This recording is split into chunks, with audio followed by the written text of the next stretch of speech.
Hey Diva Dolls, what's up? This is your girl Crystal Chanel and welcome back to my channel. If you're new here, then welcome. I talk about everything fitness, fashion, beauty, and entrepreneurship. So I posted the other day on my Instagram all about my homemade body butter and you guys loved it. I posted asking who wanted to know how I made it and it was an overwhelming response. So I had to come and record this video for you guys and give you all the details that I figured out as far as how to make the butter. So if you want to know more, stay tuned.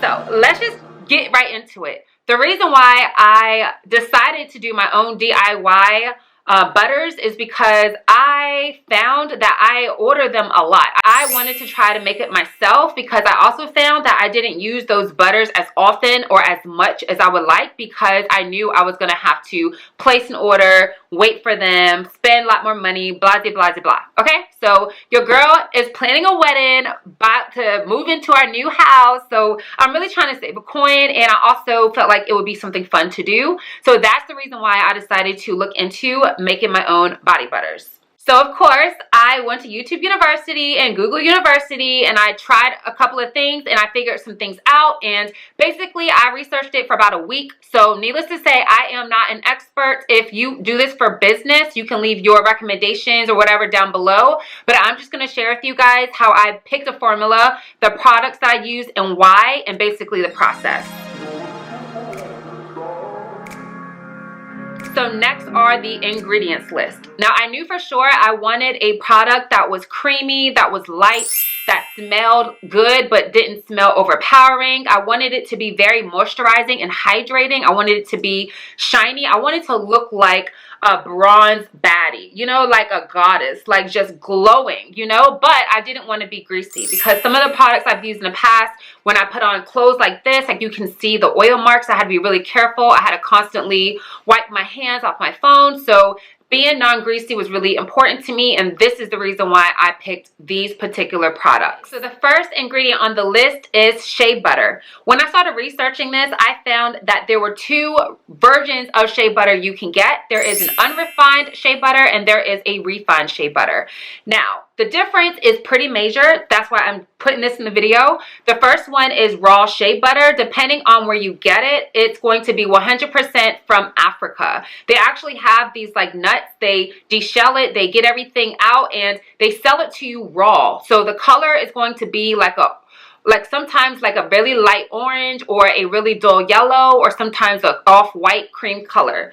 That's going to have like a nutty smell to it because again, it's raw, it's not processed. It can last for up to 2 years. Refined shea butter to me is the top of the top quality because you're getting all of the nutrients, all of the benefits. It's basically straight from nature to your body. So I decided to go with unrefined shea butter, but on the other hand, I was considering shea butter that's just refined. When you have refined shea butter, they basically put it through a process, so it's still considered natural. However, the process will remove that smell because some people really don't like that buttery, like that coconut, like that like nut smell, and it also removes the color because a lot of people like to put on white creams. So that's the difference between refined shea butter and unrefined shea butter, and that's the reason why I decided to put in my DIY body butter the unrefined shea butter. Okay, the next ingredient I decided to put in my butter was mango butter. It actually does come from mangoes, but I do realize that it's not considered raw because I do believe they have to process it so that they can get it into a sellable form because apparently getting that ingredient raw isn't really an option. Vitamin E and vitamin C kind of ingredient, which your skin really appreciates. And it's been said that this particular ingredient will help fight against free radicals. You guys got to learn about that. That's a whole nother thing I can do a video about. But with free radicals, we're talking about pollution. We're talking about blue light, even from your computer screens and phones. We're talking about direct sunlight. Like, this is a product that is supposed to help your aging process. So it's pretty much anti-aging, and it's a nice smooth cream. cream, and that's something that I also wanted for the texture of my butter. When you are forming your butter, you're basically going to choose a hard butter, which is going to be mango butter, cocoa butter. You can use, of course, shea butter, cocoon butter. There's so many butters out there, but these are the two I chose to go with. So you choose a hard butter, and then you choose a liquid oil. So we're going to talk about the oils next that I decided to use and why. So I decided to use 4 different oils. So the first oil I decided to use was jojoba oil. I was saying jojoba oil, but I know it's jojoba oil. And the reason I wanted to use that is because I need a product that I can put on my face. I realized that some of the body butters I was using have coconut oil in it, which I do like coconut oil. I think I actually will put a little bit of coconut oil in my next batch, although I did not in this batch. But I wanted ingredients that were safe for your face, that will not clog your pores. To use ingredients that were non-comedogenic. What that means is that it will not block your pores. It's a product that will suck down deep in your skin fast, and they're basically ingredients that are going to help your skin overall. So I didn't want to use coconut oil because when I read up on coconut oil, I realized that yes, it can be good for your skin, but because I have normal to oily skin, it wasn't really a product I wanted to put on my face. It's a little too heavy. So I decided on jojoba oil because of its tremendous benefits when it comes to skin. It includes the reduction of acne. So if you want to, you know, have your skin clear of blackheads, whiteheads, bumps, if you want to heal any kind of wound or scar you have in your face or prevent any scars. Also a great ingredient for helping with eczema and dry skin and inflammation and psoriasis. You can even put a lot of these products in your hair. So another oil I decided to go with was sweet almond oil. The reason I decided on sweet almond oil is because it has, again, a lot of great health properties, especially for your face. It's a light oil. It's great because it's going to help like anti-aging because of the vitamin A. So with the vitamin A, it definitely helps like develop new skin. It has like retinol in it, and I've noticed that a lot of my actual beauty products I have now have retinol and vitamin A, so I love that for me. It also has vitamin E in it, which again, vitamin E is spectacular for fighting against free radicals or UV damage or sun damage for your skin. I'm getting older. I really wanted it to have for my neck because I don't want my neck to like start looking like old, you know. It also has zinc in it, which helps for scarring, and then also has fatty acids. So it's filled with great benefits. It's something that's lightweight and it absorbs fast in my skin, and it's something that I just decided to go ahead and put in my product. The third oil I decided to use was apricot oil. It has that vitamin C, that vitamin E again, which is really important. It also is said to help with skin tone, complexion, evening out any scars, things like that. So again, I want my body to look one color. I want my body to be shiny, hydrated, my scars to fade, my skin to be tight, and for me to, of course, be protecting myself from sun damage, pollution, and all that other stuff that's out there. The last oil I decided to put in my body butter was grapeseed oil because just like apricot oil, it also will help your skin to be really soft. It also has the free radical like sun damage prevention. It helps your skin kind of keep its plumpness and like bounce to it, and after all, it helps really hold on to the moisture. I liked a lot of these products as well, these oils, because a lot of them are average to fast acting as far as not just sitting on top of your skin. They actually soak into your skin, and I think that is something I was looking for because I didn't want, again, my oils to be all over my clothes. Now, the next ingredient that I also use, now that we're talking about not being greasy, was something called arrowroot. It is a natural plant, and arrowroot I got in a starch. They sell it in a powder, but I couldn't find it in a powder. I decided to get it in a starch. Arrowood starch powder is an agent that keeps your, like, it soaks up some of the oil and grease. That's what keeps your body butter feeling less greasy and also more luxurious because of the feel. It's like a velvety kind of feel when you rub it on your body. If you do not use arrowwood powder, if you cannot find it, you can use cornstarch as well. Based off of the research I found online, everyone preferred arrowroot, so that's why I decided to go for it, and I got mine from the local grocery store. But I will put the brand and everything I can find, all the links down below.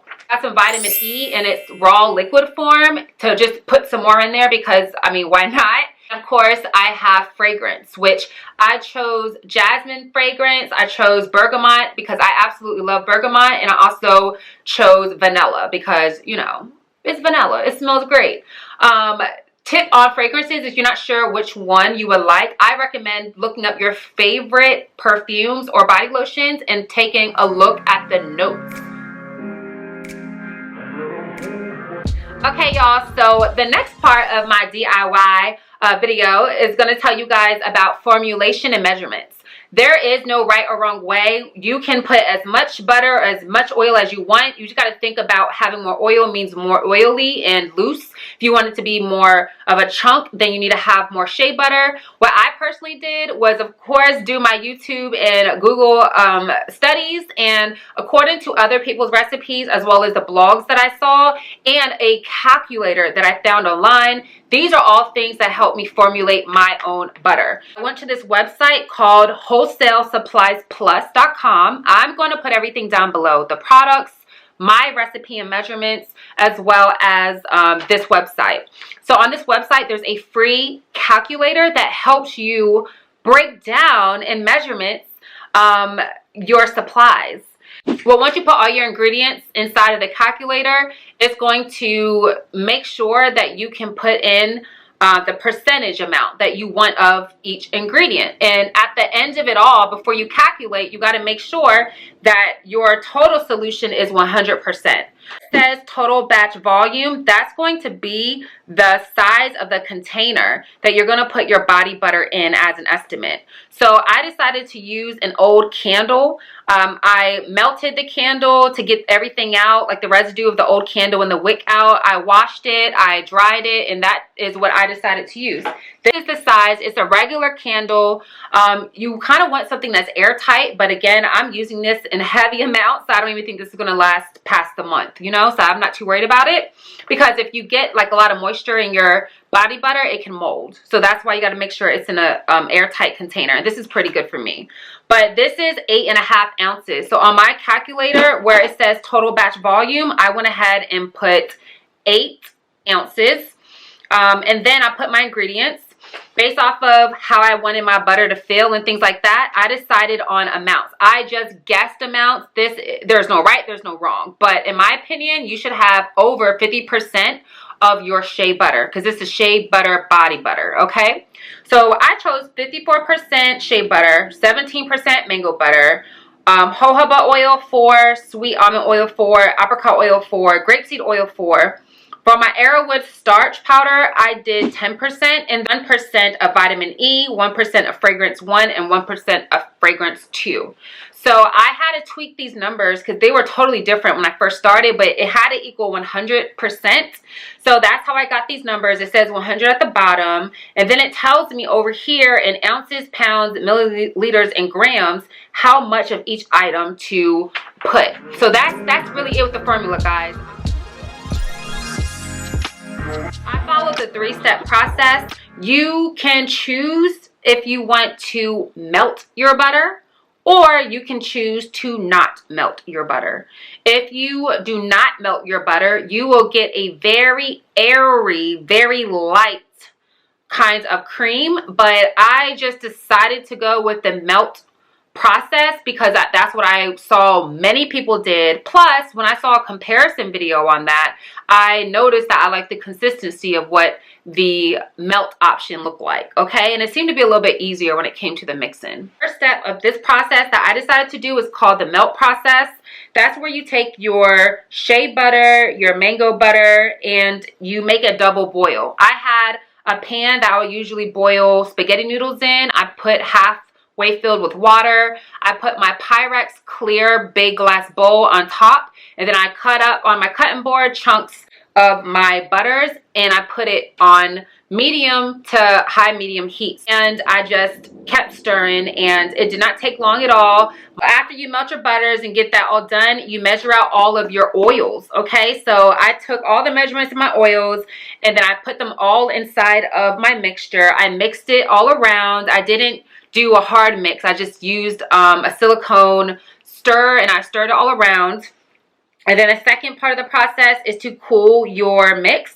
So I added it to my freezer, and you want to wait until the top solidifies a little bit. So what I did was wait too long, and then it was too hard, so I had to remelt it some, and I put it back inside of the freezer, and I took it out like in 10 minutes, and it was great. It was frozen kind of on the top, but it was kind of loose in the middle, and that's when you start to beat it.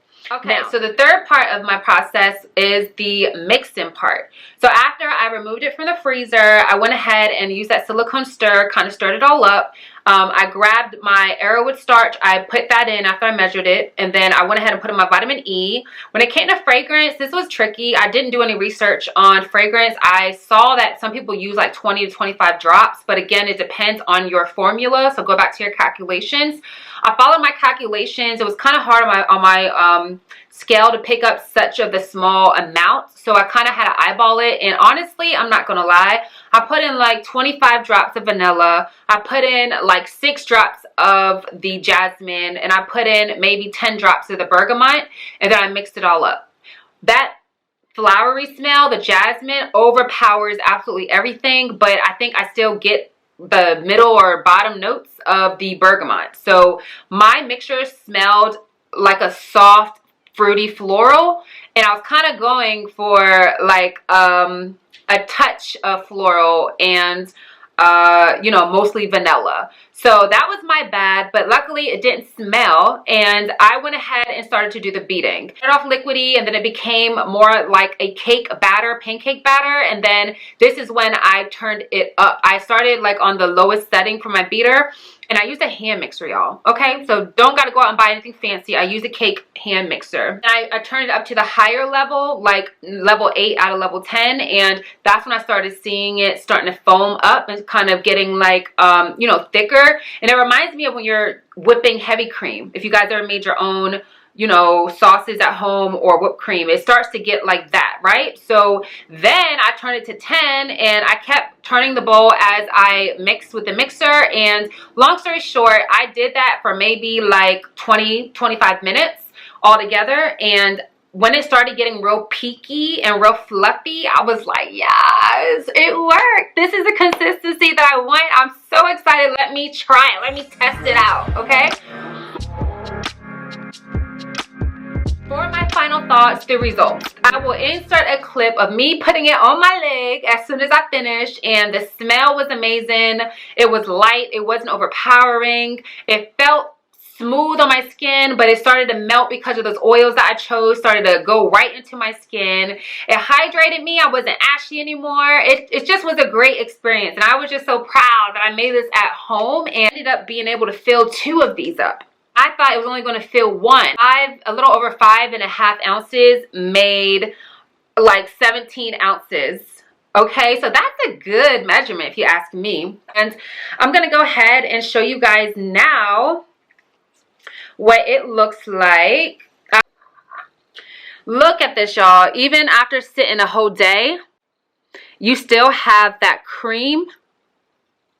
It got a little harder than it was in that video, but y'all, it's not much harder. Like, this is so beautiful, y'all. Like, I'm gonna take half of that off because a little goes a long way, so I'm getting my money's worth.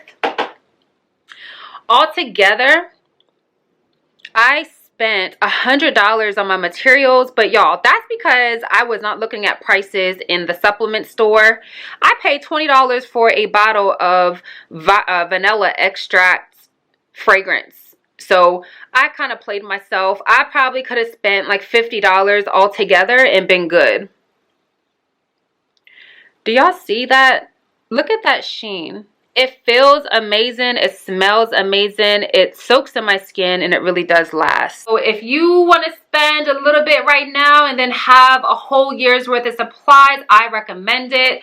The process was not hard. I'm already excited to make another fragrance, but I'm going to wait. I'm going to gift my sister who's pregnant. It's going to be perfect for her baby bump.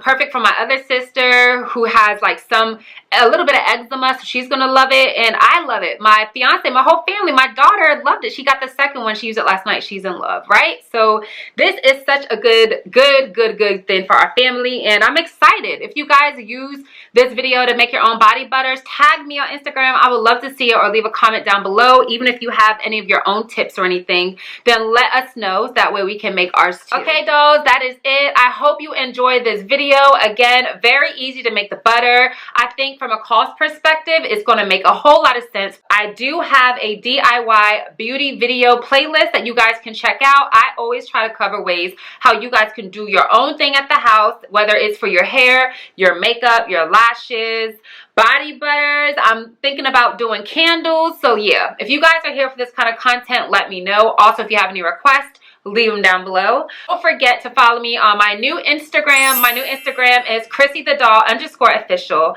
I also have a fitness channel that I am back to updating. I know y'all see it. Your girl is getting snatched. Do not be left behind. Okay, I'm here to help y'all with recipes, workouts, mindset change, all that good stuff. So make sure you look for my fitness channel and my vlog channel. I'll put those links down below. But I want to say thank you so much for your love and support. And as always, stay fabulous and stay fierce.